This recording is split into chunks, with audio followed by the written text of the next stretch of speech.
probably tend to worry too much.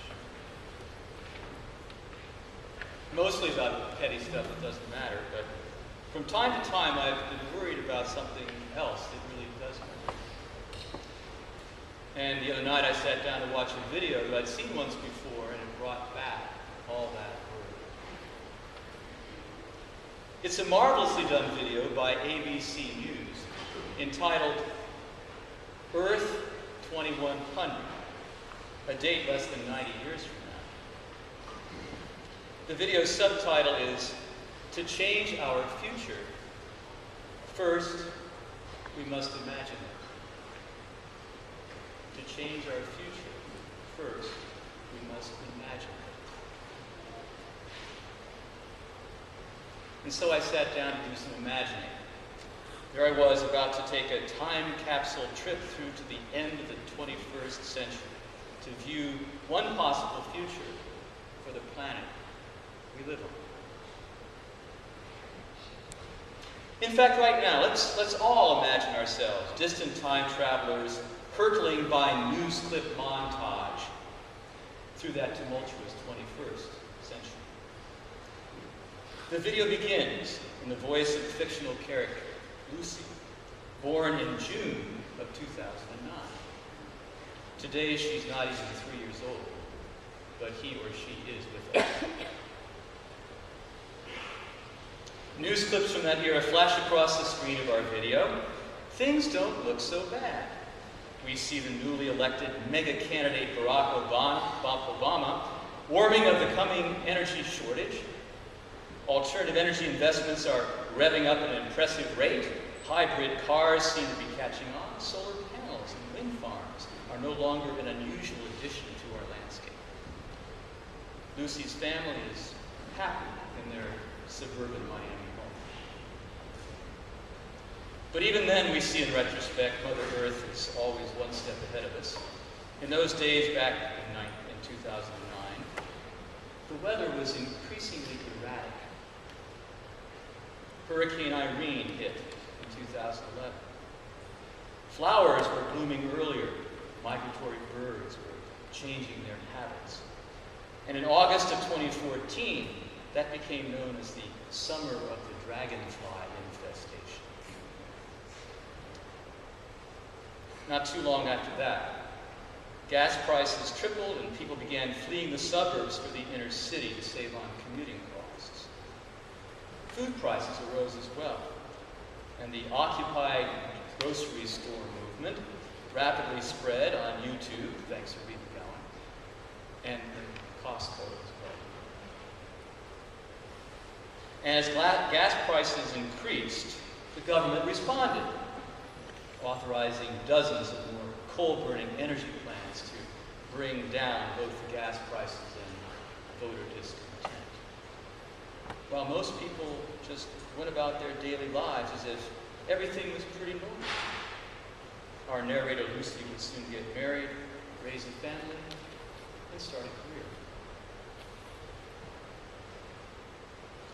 Well, someone's grandmother used to say, if you put a frog in a pan of water and increase the heat very, very gradually, the frog never jumps out. It never notices when its goose is cooked. And that's how wonderfully adaptable we humans are, like frogs. We may not even notice when our lives are in danger. But eventually, everyone did begin to notice. By the year 2030, the population of the planet had grown to 8 billion, and it was 1.5 degrees on average warmer.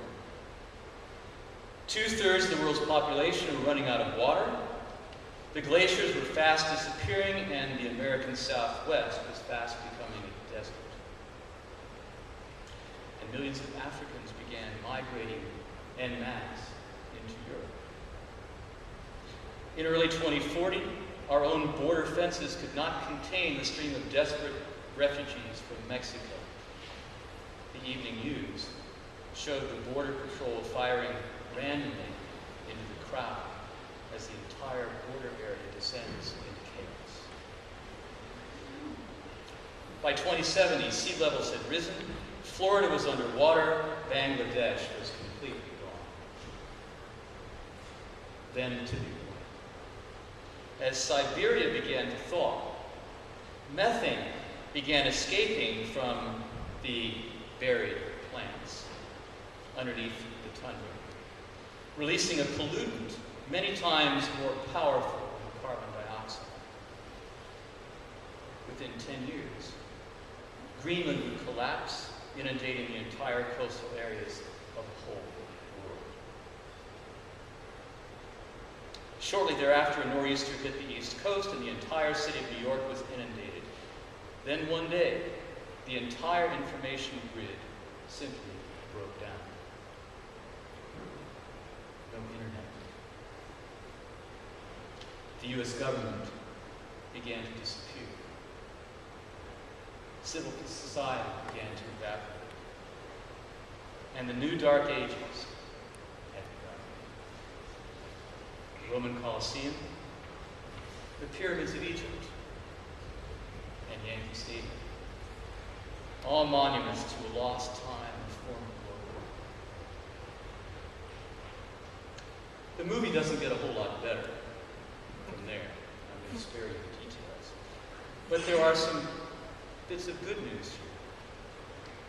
You'll be happy to know that in our video, some people do survive.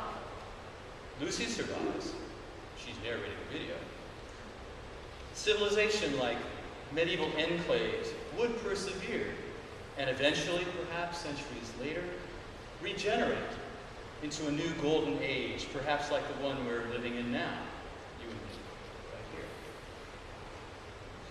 But for a very long time, humanity would be living in hell, where hell might be called truth learned too late.